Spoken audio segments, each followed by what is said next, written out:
Ertaklar bolalarning tasavvurini parvoz ettiruvchi, ezgulik va mardlikni yuraklariga urug'day qadab, ularni hayot yo'lida nurafshon qiluvchi mo'jizaviy dunyodir. Assalomu alaykum, qadrli kitobxonlar. Baxmal tuman axborot kutubxona markazi sizlarga kitob Jamiyat qalbi loyihasi doirasida audio ertaklarni havola etadi. O'zbek xalq ertaklari. Oltin olma. O'tgan zamonda befarzand ikki qo'shni yashagan ekan. Biri boyib, ikkinchisi esa bola chaqasi ko'p, biroq nihoyatda kambag'al ekan. Bola chaqasi ko'p kambag'al qo'shnining uyi kecha-yu kunduz shovqin, suron, to'polon, vag'ir, vug'ur bo'lib, boy qo'shnisiga esa hech tinchlik bermas ekan. Bir kun boy qo'shnisiga chiqib, tinchlik berasizlarmi, yo'qmi? Yeyishga ovqatlaring yo'q.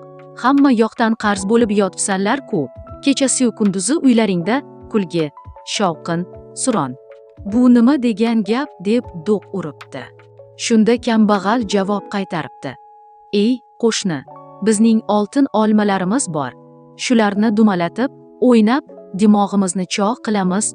Shuning uchun bizning uyimizdan kulgi armaydi debdi. Bu so'zni eshitgan boy qo'shni indamay o'z uyiga kirib, xotiniga: "Xotin, sandiqni och, oltinlarni ol. Men ularni zargarga olib borib, ikkita oltin olma yasatib kelay. So'ngra biz ham shod, xurram bo'lib yashaymiz" debdi. Xotini sandiqdan oltinlarni olib eriga beribdi.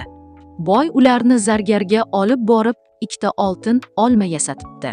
Olmalarni olib kelib, uyida xotin rosa dumalatishibdi. Biroq har ikkisida hech qanday kulgi paydo bo'lmabdi. Ular oltin olmalarni dumalata charchab, oxiri endi qanday qilsak, biz ham kulib xursand bo'lar ekanmiz deb o'ylashibdi. Nihoyat boy yana qo'shnisidan so'rabdi.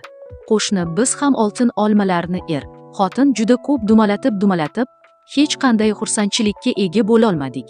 Buning siri nimada, aytib beringchi, debdi.